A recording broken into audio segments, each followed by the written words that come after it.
everyone, this is Neha. Welcome back to the channel. Hope you all are doing great. तो बच्चा देखो micro के अंदर अभी तक हम लोगों ने हमारे 11 चैप्टर्स कंप्लीट कर लिए। लास्ट क्लास में हम लोगों ने थ्योरी ऑफ सप्लाई करा था और ये जो हमारी सीरीज है वन शॉट लेक्चर सीरीज है जिसके अंदर हम बहुत ही कम टाइम के अंदर वन शॉट के अंदर हर चैप्टर को कंप्लीट कर रहे हैं। तो देखो अब हमारे लास्ट के 2 चैप्टर्स रहते हैं। आज हम लोग करेंगे हमारा chapter number 12 forms of market perfect competition. Then एक लास्ट चैप्टर कल करके माइक्रो हमारी कंप्लीट हो जाएगी। देन अगेन हम स्टैट्स कंटिन्यू करेंगे। स्टैट्स के अंदर भी देखो मैं 9 चैप्टर्स आपको करा चुकी वन शॉट में, तो बचे कुछ चैप्टर्स हम फटाफट से स्टार्ट करने वाले हैं। तो देखो आज के चैप्टर का नाम है फॉर्म्स ऑफ मार्केट। मतलब इस चैप्टर के अंदर हम मार्केट के फॉर्म्स की बात करें, लेकिन हमारे कोर्स के अंदर सिर्फ एक ही मार्केट हमें पढ़ना है, दैट इज परफेक्ट कंपटीशन। तो फटाफट से छोटू सा चैप्टर है कंप्लीट करते हैं। देखो सबसे पहले तो हम ये बात करते हैं कि मार्केट क्या होता है। देखो बहुत बार ऐसा हमें लगता है कि मार्केट कोई फिजिकल प्लेस है, एक पर्टिकुलर ज्योग्राफिकल एरिया है। हमें लगता है यार सरोजनी मार्केट बस वही मार्केट है। हमें लगता है अच्छा ये पर्टिकुलर मॉल यही मार्केट है, ये शॉपिंग कॉम्प्लेक्स ही मार्केट है, ये हाइपर मार्केट ही मार्केट है, या फिर करोल बाग ही मार्केट है। तो देखो मार्केट का मतलब सिर्फ ऐसा नहीं है एक फिजिकल प्लेस। फिजिकल मार्केट को ही मार्केट नहीं बोलते। मार्केट कोई एक पर्टिकुलर ज्योग्राफिकल एरिया नहीं है, बल्कि मार्केट एक बहुत बड़ा कॉन्सेप्ट है। मार्केट मतलब एक पूरा का पूरा सिस्टम है। आप सिस्टम भी बोल सकते हो, आप अरेंजमेंट भी बोल सकते हो, जिसके थ्रू बायर और सेलर मिलते हैं ताकि गुड्स और सर्विसेज का सेल और परचेज हो सके। समझ में आ गई मेरी बात? मार्केट का मतलब कोई फिजिकल मार्केट ही नहीं होता सरोजनी बाजार की तरह। मार्केट मतलब एक पूरा का पूरा सिस्टम, एक पूरा का पूरा अरेंजमेंट, जिसकी हेल्प से बायर और सेलर एक दूसरे के कांटेक्ट में आ रहे हैं ताकि गुड्स और सर्विसेज का सेल और परचेज हो सके। अब देखो ये कांटेक्ट में तो हम कैसे भी आ सकते हैं। बाहर से आप ग्रोसरी परचेज करके आते हो, फिजिकल मार्केट हो गया। हम लोग स्टेशनरी परचेज करते हैं, फिजिकल मार्केट है। हम ऑनलाइन शॉपिंग करते हैं, वो भी मार्केट है। वो तो कोई फिजिकल प्लेस नहीं है ना, लेकिन सिस्टम है कि भाई बायर और सेलर आपस में मिल रहे हैं। तो ऑनलाइन शॉपिंग भी मार्केट के अंदर आता है। हम मेल करके कोई सामान मंगा रहे हैं, बहुत बार ऐसा होता है। हम कॉल करके कोई सामान मंगा रहे हैं, ये सारी चीजें किसमें आती हैं? मार्केट के अंदर आती हैं। इजी पीजी हो गया। So market refers to such systems और अरेंजमेंट। ये पूरा का पूरा सिस्टम है, पूरा का पूरा अरेंजमेंट है that bring the buyer and seller in contact with each other, जिसकी हेल्प से बायर और सेलर क्या हो रहे हैं? एक दूसरे के कॉन्टैक्ट में आ रहे हैं to settle the sale and purchase of goods, ताकि गुड्स और सर्विसेज का सेल और परचेज हो सके। इस सिस्टम को बोला जाता है मार्केट। चमक गया अच्छे से? अब देखो आगे क्या लिखा है, it does not refer to any geographical area और एनी शॉपिंग कॉम्प्लेक्स। अभी मैंने बता दिया हम यहाँ पर किसी पर्टिकुलर ज्योग्राफिकल एरिया की बात नहीं करें कि भाई सरोजनी बाजार ही मार्केट है। नहीं भाई ऐसा नहीं है। It could simply be an electronic mail. हम मेल करके सामान मंगा रहे हैं, वो भी मार्केट है। हम एक टेलीफोनिक कॉन्वर्सेशन कर रहे हैं, कॉल पर बोल रहे हैं कि हमें ये फोन परचेज करना है, हमें ये मिक्सर ग्राइंडर परचेज करना है, वो भी मार्केट है। ऑनलाइन शॉपिंग भी मार्केट है। बस दोनों की हेल्प से क्या हो रहा है? बायर्स और सेलर आपस में कांटेक्ट में आ रहे हैं। समझ में आ गया? तो हर सिस्टम किसके अंदर आता है? मार्केट के अंदर आ जाता है। क्लियर है? अब देखो जब हम मार्केट के स्ट्रक्चर की बात करते हैं, अच्छा पहली बात देखो ये जो इस साल वाली मेरी पूरी की पूरी प्लेलिस्ट है, वन शॉट लेक्चर्स की प्लेलिस्ट है, ये पर्टिकुलरली मैं आपको टीआर जैन रेफरेंस बुक के अकॉर्डिंग पढ़ा रही हूँ। लेकिन मुझे आप लोगों का एक सजेशन जानना है, ओपिनियन जानना है कि आप लोगों के स्कूल्स में कौन सी बुक ज़्यादा चलती है, टीआर जैन चलती है या संदीप गर्ग चलती है? दोनों में डिफरेंस है थोड़ा थोड़ा। अगर आप लोगों के स्कूल में टीआर जैन चलती है तो हम 12th में भी टीआर जैन से ही कंटिन्यू करेंगे। अभी तक मैं टीआर जैन से ही पढ़ाती थी। लेकिन अगर आपके स्कूल्स में संदीप गर्ग चल रही है तो प्लीज लेट मी नो, हम क्लास 12th के अंदर संदीप गर्ग फॉलो करेंगे। ठीक बात? तो देखो मार्केट स्ट्रक्चर के फॉर्म्स की बात करते हैं। अलग अलग तरह के मार्केट्स होते हैं। 2 तरह के मार्केट हैं। एक होता है परफेक्ट कंपटीशन, दूसरा होता है इम्परफेक्ट कंपटीशन। देखो हमारे कोर्स के अंदर सिर्फ परफेक्ट कंपटीशन है, इम्परफेक्ट कंपटीशन हमारे सिलेबस का पार्ट नहीं है। लेकिन फिर भी मैं एक बार आपको ओरली बता देती हूँ, ओरली बहुत आराम से समझ लो। सबसे पहले परफेक्ट कंपटीशन जो हमें पढ़ना है, देखो परफेक्ट कंपटीशन के अंदर क्या होता है? किसी भी पर्टिकुलर कमोडिटी, फॉर एग्जांपल मैं इस पेन की बात कर रही हूँ, ठीक है, किसी भी पर्टिकुलर कमोडिटी यानी गुड के बहुत सारे मार्केट में क्या होते हैं, सेलर्स होते हैं, यानी कि बहुत सारी फर्म्स हैं जो ये पर्टिकुलर पैन बेच रही हैं, और साथ साथ में इस पर्टिकुलर पैन को खरीदने वाले बहुत सारे बायर्स भी होते हैं। समझ में आ गया? बहुत सारे सेलर होते हैं, बहुत सारे बायर्स होते हैं परफेक्ट कंपटीशन के अंदर, और जितने भी सेलर हैं उनका जो प्रोडक्ट है वो एकदम होमोजीनियस है, यानी कि सारे दुकान पर जो सामान मिल रहा है, जो पर्टिकुलर प्रोडक्ट मिल रहा है वो एकदम सेम है, सेम साइज का अवेलेबल है, सेम कलर का अवेलेबल है, सेम शेप का अवेलेबल है, सेम फीचर्स है, एकदम सेम है। अब ऑब्वियस ही बात है, आपका प्रोडक्ट ही इतना आइडेंटिकल, इतना होमोजीनियस, इतना सेम है, तो आप अपने प्रोडक्ट को सेम प्राइस पर सेल करोगे। तो यहाँ पर जितनी भी फर्म्स है, जितने भी सेलर्स हैं, उन सब की प्राइस भी क्या होती है, एकदम सेम होती है। समझ में आ गया? सो परफेक्ट कंपटीशन के अंदर बहुत सारे सेलर्स हैं, बहुत सारे बायर्स हैं, हर सेलर का प्रोडक्ट एकदम डिट्टो सेम है, एकदम होमोजीनियस है, तो वो सब लोग अपने प्रोडक्ट को सेम प्राइस पर सेल कर रहे हैं। प्राइस भी क्या है, यहाँ पर कांस्टेंट है। हम लोगों ने रेवेन्यू वाले चैप्टर में भी पढ़ा था, परफेक्ट कंपटीशन में प्राइस क्या होती है, कांस्टेंट होती है। लेकिन ये जो परफेक्ट कंपटीशन है ये एक इमेजिनरी मार्केट है, मतलब प्रैक्टिकल लाइफ में ऐसा मार्केट हमें देखने को नहीं मिलता। वहीं इम्परफेक्ट कंपटीशन जो सिलेबस का पार्ट नहीं है, उसकी फर्दर 3 टाइप्स है। पहला है मोनोपोली, दूसरा है मोनोपोलिस्टिक जो सबसे ज्यादा देखा जाता है, और थर्ड है ओलिगोपोली। तो देखो मोनोपोली के अंदर क्या होता है, मोनोपोली के अंदर सिंगल सेलर होता है, सिर्फ एक ही सेलर होता है। बायर्स तो बहुत सारे लेकिन एक ही सेलर है। अब एक सेलर है तो वो मार्केट का राजा जी है, उसका जो मन करेगा वो उस प्राइस पर अपना प्रोडक्ट सेल करेगा, क्योंकि बेचने वाला वो अकेला है।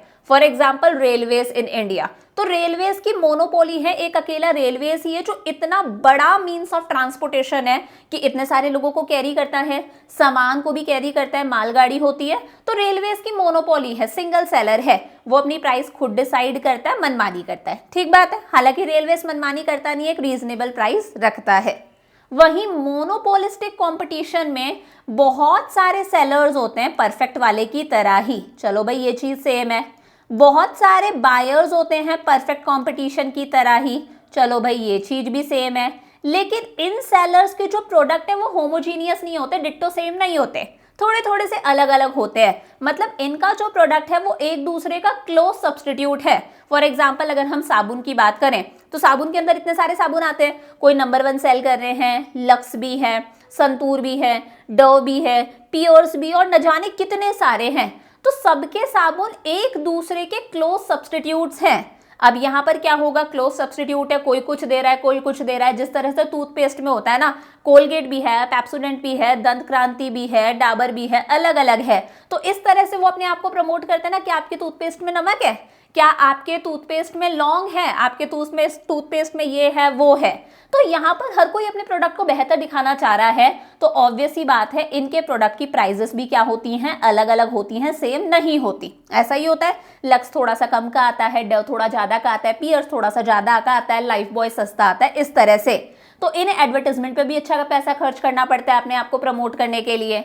वहीं ओलिगोपोली का क्या मतलब है, ओलिगोपोली के अंदर बहुत कम सेलर्स होते हैं, फ्यू सेलर्स होते हैं, लेकिन जो कम सेलर्स है ना उनका मार्केट पर बड़ा कंट्रोल होता है। यानी कि कम सेलर्स है लेकिन उनका मार्केट के अंदर शेयर ज्यादा होता है। इसके अंदर कम सेलर, कम फर्म्स आती है, लेकिन जो कम फर्म्स है वो बड़ी फर्म्स होती है, बड़ी कंपनीज होती है। फॉर एग्जाम्पल अगर हम कार्स के अंदर बात करें, जो बड़ी बड़ी गाड़ियां हैं, ऑडी है, BMW है, मर्सिडीज है, जगवार वगैरह है, तो ये कुछ ही फर्म्स है जो बड़ी गाड़ियां बना रही हैं, बहुत ही बड़ी गाड़ियां बना रही हैं, लेकिन इनका मार्केट में शेयर बहुत ज्यादा है क्योंकि बड़ी बड़ी फर्म्स है, इनकी सेल्स अच्छी खासी होती है। That is oligopoly. समझ में आ गया ना, ऊपर ऊपर से मैंने सारा बता दिया आपको। तो हमें पढ़ना है परफेक्ट कंपटीशन। शुरू कर दे। अब देखो परफेक्ट कंपटीशन क्या है। अभी मैंने बताया था it is a form of market in which there are large number of buyers and seller. बहुत सारे बायर्स होते हैं तो बहुत सारे सेलर्स भी होते हैं। Homogeneous product is sold. जितने भी सेलर्स है उनका प्रोडक्ट कैसा होता है, होमोजीनियस होता है। सारे के सारे सेलर्स के पास में सेम पेन है, same size, same colour, same shape, सब कुछ सेम है। तो ऑब्वियस ही बात है मार्केट में कौन सी प्राइस चलती है, यूनिफॉर्म प्राइस चलती है। हर सेलर को अपना प्रोडक्ट सेम प्राइस पर सेल करना पड़ेगा। समझ में आया? अब देखो होता क्या है, मैंने कहा बहुत सारी फर्म्स है, फर्म्स मतलब बहुत सारे सेलर्स हैं जो सेम तरह का प्रोडक्ट सेल कर रहे हैं। ये फर्म ए है, फर्म बी है, firm C, firm D, firm ई, एफ, जी। इंडिविजुअली तो हम इन्हें सेलर बोल सकते हैं या फिर फर्म बोल सकते हैं, लेकिन कलेक्टिवली हम इसे क्या बोलते हैं? कलेक्टिवली हम इसे बोलते हैं इंडस्ट्री। क्या बोलते हैं? इंडस्ट्री। इन सबको अपना प्रोडक्ट सेम प्राइस पर सेल करना पड़ेगा। अगर ए इस पेन को 10 रुपए में बेच रहा है तो बी को भी इस पेन को 10 रुपए में बेचना पड़ेगा, सी भी 10 में बेचेगा, डी भी 10 में बेचेगा। मतलब सेम प्राइस पर आपके ऊपर, आप कितना भी बेच दो, आप ज्यादा भी बेच सकते हो, आप कम भी बेच सकते हो, प्राइस तो सबकी सेम है। कस्टमर आपकी दुकान पर आएगा अगर उसके आपसे अच्छे रिलेशंस है, आप अच्छा बोलते हो तो आप अच्छे से बेच सकते हो। तो यहां पर जो प्राइस है वो इंडिविजुअल फर्म डिसाइड नहीं करती। A B C D individual firms अपनी प्राइस डिसाइड नहीं करते, प्राइस इंडस्ट्री डिसाइड करती है, यानी कि प्राइस कलेक्टिवली डिसाइड करी जाती है कि हमें हमारे प्रोडक्ट की क्या प्राइस रखनी है। और प्राइस डिसाइड होती है market forces of demand and supply के अकॉर्डिंग, कि ये आ रही है प्रोडक्ट की डिमांड, डिमांड कर वैसा ही होता है, डाउनवर्ड स्लोपिंग पड़ा है। ये है प्रोडक्ट की सप्लाई, सप्लाई कर वैसा ही होता है, अपवर्ड स्लोपिंग पड़ा है। एक्स एक्सिस पर हम डिमांड सप्लाई दोनों बता रहे हैं और ये यहां पर इंटरसेक्ट कर गए तो ये प्राइस डिसाइड हो गई। So price is determined by the market forces of demand and supply. कोई इंडिविजुअल बायर या सेलर का मार्केट की प्राइस पर कोई कंट्रोल नहीं है, price market forces of demand and supply के अकॉर्डिंग डिसाइड हो रही है। और कौन डिसाइड कर रहा है? इंडस्ट्री। कलेक्टिवली हम इन्हें क्या बोलते हैं? इंडस्ट्री बोलते हैं। तो एक कलेक्टिव प्राइस यहां पर चलती है। समझ में आ गया? आसान सा था। अब देखो मेन चीज आती है परफेक्ट कंपटीशन के क्या क्या फीचर्स हैं। तो अलग अलग रेफरेंस बुक्स में अलग अलग तरह से पॉइंट्स बना रखे हैं, हालांकि सारी बातें सेम ही है। जैसे एक पॉइंट है लार्ज नंबर ऑफ फर्म्स यानी कि सेलर्स, दूसरा पॉइंट है लार्ज नंबर ऑफ बायर। कुछ जगह पर इस पॉइंट को एक ही बना दिया, दोनों पॉइंट्स को एक बना दिया, large number of buyers as well as sellers. तो बहुत सारे सेलर्स होते हैं, अभी मैंने आपको बता दिया। ये बहुत बड़ी इंडस्ट्री है, इस इंडस्ट्री के अंदर बहुत सारे सेलर्स होते हैं और एक इंडिविजुअल सेलर जो है वो बहुत ही छोटा सा पार्ट है इस पूरी की पूरी इंडस्ट्री का। समझ पा रहे हो? इतने सारे सेलर्स हैं और ये इतनी बड़ी हमारी क्या है? इंडस्ट्री है। तो एक इंडिविजुअल सेलर जो है वो इस इंडस्ट्री का एक बहुत ही छोटू सा पार्ट है। अब मान लो इसने अपनी सप्लाई इंक्रीज कर दी, इसने अपनी सप्लाई इंक्रीज कर दी, तो अगर ये अपनी सप्लाई इंक्रीज कर देगा या डिक्रीज कर देगा तो भी उसका पूरी की पूरी इंडस्ट्री पर कोई फर्क नहीं पड़ेगा, क्योंकि एक बहुत छोटू सा हिस्सा है। बोलते हैं ना, एक तो बहुत बड़ा पहाड़ है और पहाड़ के अंदर एक छोटा सा राई का दाना, वैसे है। तो ये अपनी सप्लाई को इंक्रीज करे डिक्रीज करे, उसका मार्केट की सप्लाई पर कोई असर नहीं पड़ेगा, क्योंकि ये बहुत ही छोटू सा हिस्सा है। तो कभी भी एक इंडिविजुअल सेलर जो है वो पूरी की पूरी जो मार्केट के अंदर प्राइस चल रही है उसे इन्फ्लुएंस नहीं कर सकता, उसे चेंज नहीं कर सकता। उसे तो जो इंडस्ट्री ने प्राइस निकाली है, जो प्राइस आई है ना डिमांड और सप्लाई फोर्सेस की हेल्प से, उसी प्राइस को एक्सेप्ट करना पड़ेगा, उसी पर अपना प्रोडक्ट बेचना पड़ेगा। तो एक जो इंडिविजुअल फर्म होती है वो प्राइस टेकर होती है, उसे इंडस्ट्री की प्राइस को अपनाना पड़ता है, वो कभी प्राइस मेकर नहीं बन सकती।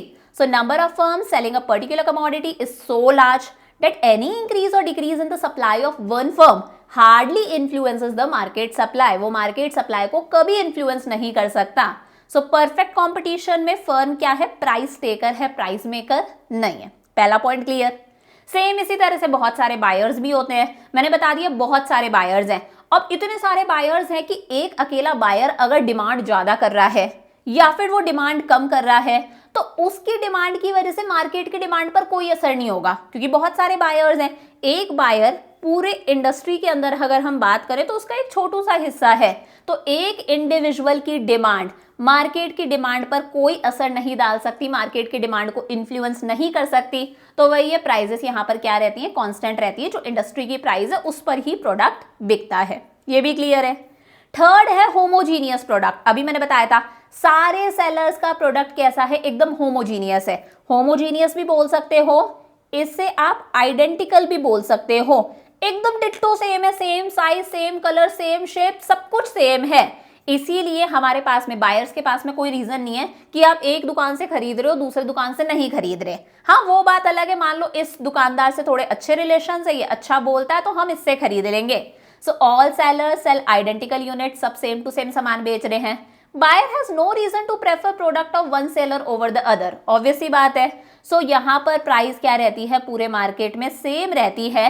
और ऑब्वियस सी बात है अगर सबका प्रोडक्ट सेम है तो किसी भी सेलर को अपने प्रोडक्ट के प्रमोशन की कोई रिक्वायरमेंट नहीं है, या फिर उसे एडवर्टाइजमेंट पर पैसा खर्च करने की जरूरत नहीं है। यार वो कैसे एडवर्टाइजमेंट करेगा, क्योंकि सबका प्रोडक्ट ही सेम है।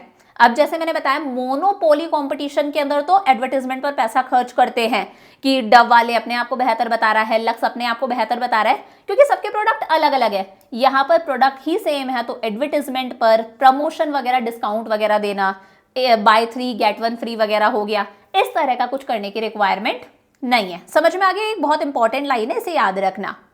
फोर्थ पॉइंट आता है परफेक्ट नॉलेज। अब ऑब्वियस ही बात है, यहाँ पर सब सेलर्स के पास में एकदम होमोजीनियस सामान मिल रहा है और मार्केट की प्राइस भी एकदम सेम है, तो सारे के सारे जो बायर्स हैं उन्हें पता है यार मार्केट में सेम तरह का सामान मिल रहा है, सबकी प्राइस भी सेम है। अब सबकी प्राइस सेम है तो कहीं ना कहीं उन्हें पता भी रहता है कि सामान कितने में मिल रहा है। आप एक इंडस्ट्री में एंटर कर गए, वहां पर सबकी प्राइस सेम है, आपने 2-4 दुकानों पे पूछा और आपको पता चल रहा है कि ये पेन 10 रुपए का मिल रहा है, आप मार्केट के बारे में फुल अवेयर हो गए, आपको अच्छे से पता चल गया कि यार बहुत सारे सेलर्स हैं, सबका सेम सामान और सबकी प्राइस भी क्या है, सेम है। सो बायर और सेलर को अपने आप पूरे मार्केट की नॉलेज रहती है, उन्हें पता रहता है मार्केट में क्या प्राइस चल रहा है। Buyers know well at what price sellers are selling a given product, उन्हें पता है हर सेलर कितने में बेच रहा है। फिफ्थ आता है free entry and exit of firms. ये भी बहुत ही आसान सा है। मैंने कहा ये क्या है, इंडस्ट्री है।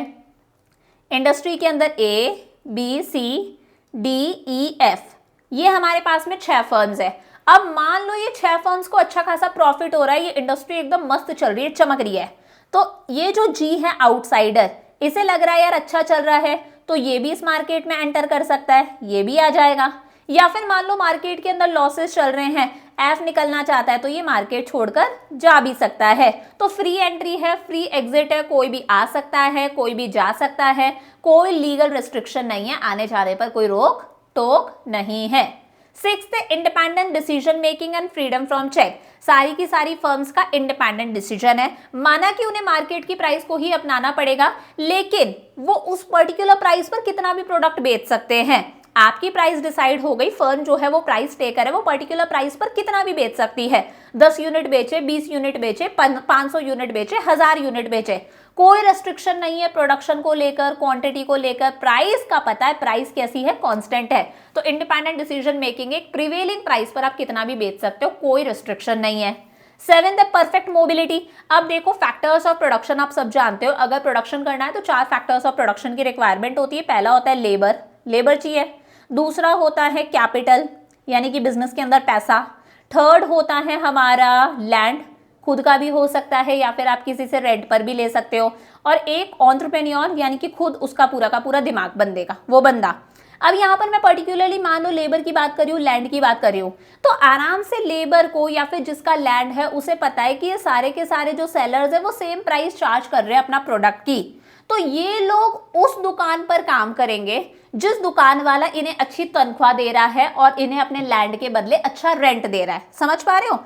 फैक्टर्स ऑफ प्रोडक्शन जो हैं लेबर वगैरह, वो परफेक्टली मोबाइल है, यानी कि वो मूव कर सकते हैं, उन्हें पता है सारे के सारे जो सेलर्स है वो सेम प्राइस पर अपना प्रोडक्ट बेच रहे हैं, तो वो उसके यहाँ पर काम करेंगे जो उन्हें अच्छा पे कर रहा है, जो उन्हें अच्छी सैलरी वेजेस दे रहा है, उन्हें लैंड के बदले अच्छा रेंट दे रहा है। अगर वो कैपिटल लगा रहे हैं तो उन्हें अच्छा कैपिटल पर इंटरेस्ट मिल रहा है, एंटरप्रेन्योर को अपने हिस्से का प्रॉफिट मिल रहा है, वो वहां पर काम करना पसंद करते हैं।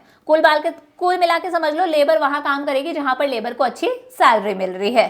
और लास्ट है नो एक्स्ट्रा ट्रांसपोर्ट कॉस्ट। अब देखो आप खुद के ऊपर लेकर देख लो, मान लो आपको एक वॉशिंग मशीन खरीदने जाना है, वॉशिंग मशीन का एग्जांपल नहीं लेते, मान लो आपको वीट परचेज करना है ना, ये थोड़ा सा वीट राइस वगैरह फिर भी परफेक्ट मार्केट का एक क्लोज एग्जाम्पल है, एकदम एक्यूरेट एग्जाम्पल तो नहीं है क्योंकि परफेक्ट कंपटीशन प्रैक्टिकल लाइफ में एग्जिस्ट ही नहीं करता, सिर्फ थ्योरेटिकल है, फिर भी वीट राइस थोड़ा सा क्लोज एग्जाम्पल है। आपको मान लो वीट परचेज करना है, अब आप इस इंडस्ट्री में एंटर कर गए, है ना, ऐसे ही समझा रही हूँ, तो आपको पता है यार सबका प्रोडक्ट एकदम सेम है और सबकी प्राइस भी एकदम सेम है, सबकी प्राइस मान लो एकदम सेम है, प्रैक्टिकली ऐसा होता नहीं है, तो यार अगर आप बी के पास गए हो तो आप बी से ही खरीद लोगे, जो सबसे पास है आप उससे ही खरीद लोगे, आपकी एक्स्ट्रा ट्रांसपोर्टेशन कॉस्ट नहीं लगेगी कि यार सी से भी पूछूं वो सस्ते में दे रहा है क्या, ए से भी पूछूं, डी से भी पूछूं कौन सस्ते में दे रहा है, आपको पता है सबकी प्राइस क्या है, सेम है। सो कोई एक्स्ट्रा कॉस्ट नहीं लगती है यहाँ पर कंज्यूमर की, क्योंकि यहाँ पर सेम प्राइस चल रही है, कोई एक्स्ट्रा ट्रांसपोर्टेशन कॉस्ट नहीं लगेगी।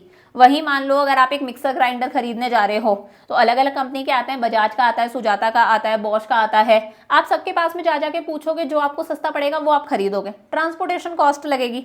समझ में आ गई बात? तो ये 8 फीचर्स है परफेक्ट कंपटीशन के जो आपको अच्छे से दिमाग में रखने हैं, बहुत इंपॉर्टेंट है। अब देखो हम बात करते हैं 3 वाइटल कंक्लूजन्स। हम लोगों ने परफेक्ट कंपटीशन पढ़ लिया, तो इसके 3 कंक्लूजन्स हमें पता होने चाहिए। पहला है a firm under perfect competition is a price taker not a price maker. अभी मैंने बताया था परफेक्ट कंपटीशन के अंदर जो फर्म है वो क्या है, प्राइस टेकर है, प्राइस मेकर नहीं है। उसे इंडस्ट्री की प्राइस को ही अपनाना पड़ता है। इसके पीछे 3 छोटे छोटे से पॉइंट्स है। पहला है नंबर ऑफ फर्म्स, बहुत सारी नंबर ऑफ फर्म्स है, बहुत सारी फर्म्स है। अब एक अकेली ये फर्म चाहती है कि यार मैं एक काम करती हूँ, मार्केट के अंदर मेरी सप्लाई को बढ़ा देती हूँ, मैं खुद की सप्लाई को बढ़ा देती हूँ। तो अगर ये खुद की सप्लाई को बढ़ा देगा तो भी मार्केट की सप्लाई पर कोई असर नहीं पड़ेगा, क्योंकि मार्केट बहुत बड़ा है, बहुत बड़ी मार्केट, बहुत बड़ी इंडस्ट्री के सामने एक बहुत ही छोटू सा पार्ट है जो शायद दिख भी नहीं रहा है। तो एक अकेला जो सेलर है वो मार्केट की सप्लाई को अफेक्ट नहीं कर सकता, इंक्रीज डिक्रीज नहीं कर सकता खुद की सप्लाई को इंक्रीज डिक्रीज करके। अगर वो सप्लाई को नहीं बदल सकता तो प्राइस भी यहाँ पर कैसी रहती है, कांस्टेंट रहती है। नॉर्मली क्या होता है, ये डिमांड है और ये क्या है, सप्लाई है। मान लो सप्लाई बढ़ गई किसी चीज की, मान लो पूरे मार्केट की सप्लाई बढ़ गई, पूरी इंडस्ट्री की सप्लाई बढ़ गई, तो सप्लाई कर राइट साइड में शिफ्ट कर जाएगा। पहले यहाँ इंटरसेक्ट कर रहे थे, प्राइस ये थी, अब इंटरसेक्शन यहाँ हो रहा है तो प्राइस अपने आप क्या हो गई, कम हो गई। तो सप्लाई बढ़ती है तो प्राइस इस तरह से कम हो जाएगी। या फिर मान लो पूरे के पूरे मार्केट की ये सप्लाई है, ये डिमांड है, मैंने कहा सप्लाई कम हो गई, पहले प्राइस ये थी, सप्लाई कम हो गई, सप्लाई कर बैकवर्ड शिफ्ट कर गया, अब यहाँ इंटरसेक्ट कर रहे हैं तो प्राइस बढ़ गई। लेकिन यहाँ ऐसा नहीं हो सकता, क्योंकि अकेला फर्म जो है वो पूरी इंडस्ट्री को इन्फ्लुएंस नहीं कर सकता, बहुत ही छोटू सा हिस्सा है। So number of firms under perfect competition is so large that no individual firm by changing its sale, वो अपनी सेल को चेंज करके पूरी मार्केट की सप्लाई को अफेक्ट नहीं कर सकते, तो प्राइस क्या है, कांस्टेंट, फर्म प्राइस टेकर है। सेकंड है सबका प्रोडक्ट एकदम होमोजीनियस है, एकदम आइडेंटिकल है। अब मान लो कोई फर्म, मान लो ABCDEF 6 फर्म्स है और सबकी प्राइस कितनी है, 10 रुपए है। तो अब यहाँ पर सबका प्रोडक्ट होमोजीनियस है। ए अगर अब उस प्रोडक्ट को 10 रुपए के सामान को 12 में बेचेगा तो हम ए से क्यों परचेज करेंगे, हमें पता है हम दूसरों से परचेज कर सकते हैं, सबका प्रोडक्ट कैसा है, एकदम होमोजीनियस है, सेम टू सेम है। सो अगर फर्म अपने प्रोडक्ट को हाई प्राइस पर सेल करेगी तो बायर जो है वो दूसरी दुकानों पर शिफ्ट कर जाएंगे, क्योंकि सबका प्रोडक्ट क्या है, एकदम सेम है। और लास्ट है अननेसेसरी लॉस होगा अगर आप सस्ते में बेच रहे हो। देखो ऑब्वियस सी बात है, यहाँ पर प्राइस क्या है, कांस्टेंट है, आप एक प्राइस पर कितना भी बेच सकते हो, प्राइस कांस्टेंट है, आप एक प्राइस पर कितना भी बेच सकते हो। ये देखो मैंने कहा प्राइस क्या है, कांस्टेंट है, आप एक प्राइस पर इतना भी सेल कर सकते हो, आप एक प्राइस पर इतना भी सेल कर सकते हो, आप एक प्राइस पर इतना भी सेल कर सकते हो। सब लोग उस चीज को 10 रुपए में बेच रहे हैं, तो आप पागल थोड़ी ना हो, एक अकेला सेलर पागल थोड़ी ना है कि सब लोग 10 में बेच रहे हैं और वो अकेला उस चीज को 8 रुपए में बेचे। यार वो ऐसा करेगा ही नहीं, वो अननेसेसरीली खुद के लिए लॉसेस क्यों क्रिएट करेगा, जब सब 10 में बेच रहे हैं तो वो 8 में बेच के खुद के लिए लॉस वाली सिचुएशन क्यों लेकर आएगा। और मान लो अगर उसने प्राइस कम भी कर दी, वो 8 में बेच भी रहा है, अगर वो 8 में बेचेगा तो उस सिचुएशन में सब लोग उससे परचेज करने लग जाएंगे, डिमांड बहुत ज्यादा इंक्रीज हो जाएगी, और कहीं ना कहीं वो एक अकेला सेलर पूरी इंडस्ट्री का एक छोटू सा हिस्सा है, छोटा सा पार्ट है। अगर उसकी डिमांड बढ़ जाएगी, सारे लोग उससे खरीदने लग जाएंगे, तो वो एक छोटू सा पार्ट है, वो पूरी की पूरी इंडस्ट्री की डिमांड को सेटिस्फाई नहीं कर सकता, उसकी औकात ही नहीं है पूरी डिमांड को सेटिस्फाई करने की, तो वो सस्ते में नहीं बेचेगा, फालतू में उसे लॉसेस नहीं कराने। So firms demand curve under perfect competition is perfectly elastic, मतलब आप उस सेम प्राइस पर कितना भी सेल कर सकते हो। अगर आप सस्ता करके बेचोगे तो आप एक बहुत छोटा सा पार्ट हो इंडस्ट्री का, सारे कस्टमर्स आपके पास में आ जाएंगे, तो आप सारे कस्टमर्स की डिमांड को फुलफिल नहीं कर सकते, आपको फालतू में अननेसेसरी लॉसेज होंगे। So firm is always a price taker not a price maker. Second point आता है डिमांड कर्व जो फर्म का है परफेक्ट कॉम्पिटिशन में, वो कैसा है, परफेक्टली इलास्टिक है। ये एक्स एक्सिस है, वाई एक्सिस है, यहाँ पर क्वांटिटी आ गई, डिमांड सप्लाई दोनों, बायर्स डिमांड कर रहे हैं, सप्लायर सेलर सेल सप्लाई कर रहे हैं, और ये हो गई प्राइस। मैंने क्या बताया, यहाँ पर फर्म की प्राइस क्या रहती है, कांस्टेंट रहती है, प्राइस कांस्टेंट है। इस सेम प्राइस पर फर्म Q1 भी सेल कर सकती है, फर्म Q2 भी सेल कर सकती है, फर्म Q3 भी सेल कर सकती है। सो यहाँ पर firm can sell any amount, firm कितना भी सेल कर सकती है प्रिवेलिंग एग्जिस्टिंग प्राइस पर। डिमांड कर्व कैसा है, एक हॉरिजॉन्टल यानी कि लेटी हुई लाइन, जो कि हमारी एक्स एक्सिस के क्या है, पैरेलल है, इंपॉर्टेंट बात है। इसका मतलब firm has no control over its price. Last point आता है a firm under perfect competition earns only normal profit. यहां पर एक फर्म को हमेशा नॉर्मल प्रॉफिट ही होते हैं, नॉर्मल प्रॉफिट से ज्यादा प्रॉफिट भी नहीं होते, यानी कि एक्स्ट्रा नॉर्मल प्रॉफिट्स भी नहीं होते, और नॉर्मल प्रॉफिट से कम यानी कि लॉसेस भी नहीं होते, एक्स्ट्रा नॉर्मल लॉसेस भी नहीं होते। फर्म को हमेशा नॉर्मल प्रॉफिट्स होते हैं, ना तो एक्स्ट्रा नॉर्मल प्रॉफिट्स हो रहे हैं ना एक्स्ट्रा नॉर्मल लॉसेस हो रहे हैं। ठीक है, अब इसका मतलब क्या है, मान लो ये हमारे पास में हमारी इंडस्ट्री और ये हमारी फर्म है ए, बी, सी, डी, ई और एफ। मान लो यहां पर इस इंडस्ट्री के अंदर एक्स्ट्रा नॉर्मल प्रॉफिट्स होने लग गए, गजब के प्रॉफिट्स हो रहे हैं। इस सिचुएशन में जो बाहर वाले हैं, ये जी है ना, एच है, इन लोगों को लगेगा यार इस इंडस्ट्री में तो एक्स्ट्रा नॉर्मल प्रॉफिट्स हो रहे हैं, गजब के प्रॉफिट्स हो रहे हैं, बढ़िया यार हम भी इसी इंडस्ट्री में घुस जाते हैं। तो ये भी इसमें आ जाएंगे क्योंकि मैंने बताया फ्री एंट्री और फ्री एग्जिट है। जैसे ही ये आएंगे, पहले हमारे पास में A B C D E F थे, अब जी और एच और आ गए, तो मुझे बताओ पूरे के पूरे मार्केट की सप्लाई क्या हो जाएगी, इंक्रीज हो जाएगी। मतलब एक दो नहीं आएंगे, बहुत सारे आ जाएंगे प्रॉफिट्स देख के। और मान लो किसी चीज की डिमांड तो उतनी ही है, डिमांड उतनी ही है, और किसी चीज की अचानक से सप्लाई बढ़ गई है। तो हमेशा याद रखना, अगर किसी चीज की डिमांड उतनी ही है और उस सप्लाई बढ़ जाती है उस चीज की, तो इतना सारा एक्स्ट्रा स्टॉक पड़ा पड़ा क्या होता है, खराब होता है। जैसे ही सप्लाई बढ़ जाएगी, डिमांड उतनी है, अपने आप उस चीज को क्या करना पड़ता है, सस्ता करना पड़ता है, प्राइजेस क्या हो जाएंगी, डिक्रीज हो जाएंगी। और अगर उस चीज की प्राइजेस गिरेंगी तो जो एक्स्ट्रा नॉर्मल प्रॉफिट्स हो रहे थे वो अपने आप कम होने लग जाएंगे, इंडस्ट्री में क्या होंगे, नॉर्मल प्रॉफिट्स होंगे। समझ में आया क्या बताया मैंने? अगर एक्स्ट्रा नॉर्मल प्रॉफिट्स हो रहे तो नई फर्म्स जो है वो एंटर कर जाएंगी, नई फर्म्स के एंटर होते ही पूरे मार्केट की सप्लाई बढ़ेगी। डिमांड उतनी ही है, सप्लाई ज्यादा है, आप खुद सोच के देखो, मैंने कहा ये डिमांड है, ये सप्लाई है, किसी चीज की सप्लाई बढ़ गई, सप्लाई जब बढ़ती है तो कर्व हमारा राइट साइड में शिफ्ट कर जाता है। तो पहले प्राइस ये थी, सप्लाई बढ़ गई है, अपने आप अब इंटरसेक्ट यहां हो रहा है, प्राइस क्या हो चुकी है, कम हो चुकी है, प्राइसेस डिक्रीज हो जाएंगी। अब आप सस्ते में सामान बेच रहे हो, प्राइसेस कम हो गई, तो अपने आप एक्स्ट्रा नॉर्मल प्रॉफिट्स वाली सिचुएशन क्या हो जाएगी, गायब हो जाएगी। समझ में आ गया? वही मान लो एक्स्ट्रा नॉर्मल लॉसेज हो रहे हैं, लॉसेज होंगे तो हमारी जो एग्जिस्टिंग फर्म्स है वो इंडस्ट्री छोड़ के चले जाएंगी। ये ए जो है वो इंडस्ट्री छोड़ के चले गया, सी जो है वो इंडस्ट्री छोड़ के चले गया। जब ये लोग चले जाएंगे तो ऑब्वियस सी बात है मार्केट की सप्लाई क्या हो जाएगी, डिक्रीज हो जाएगी। अब आप सोचो किसी चीज की डिमांड इतनी है, ठीक है, लेकिन उस चीज की सप्लाई कम हो गई है, तो इस एक्स्ट्रा डिमांड को फुलफिल करना तो पॉसिबल नहीं है। अपने आप चीजों की प्राइसेस क्या हो जाती हैं, बढ़ जाती हैं। आप कर्व के थ्रू भी देख सकते हो, ये डिमांड है, ये सप्लाई है। अगर मैंने कहा सप्लाई कर्व कम हो गई तो पहले प्राइस ये थी, सप्लाई कर्व हमारा बैकवर्ड शिफ्ट कर गया, अब हमारा सप्लाई कर्व ये है, यहाँ इंटरसेक्ट कर रहे हैं, प्राइसेस क्या हो चुकी है, इंक्रीज हो चुकी है। अगर प्राइसेस इंक्रीज होंगी, प्रोडक्ट को महंगे में बेचा जा रहा है, तो लॉसेस खत्म हो जाएंगे, दोबारा से क्या होने लग जाएगा, नॉर्मल प्रॉफिट होने लग जाएगा। सो वही ये फ्री एंट्री और एग्जिट है, तो यहाँ पर फर्म्स को क्या होते हैं, नॉर्मल प्रॉफिट्स होते हैं। अगर एक्स्ट्रा नॉर्मल प्रॉफिट होंगे तो न्यू फर्म्स जो हैं वो इंडस्ट्री को ज्वाइन करेंगी, मार्केट की सप्लाई इंक्रीज होगी, अपने आप मार्केट की प्राइसेस गिर जाएंगी, extra normal profits wiped out हो जाएंगे।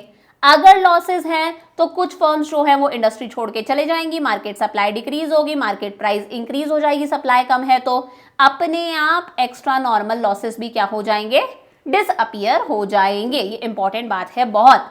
और इसी के साथ में ये चैप्टर भी हम लोगों ने समाप्त कर दिया।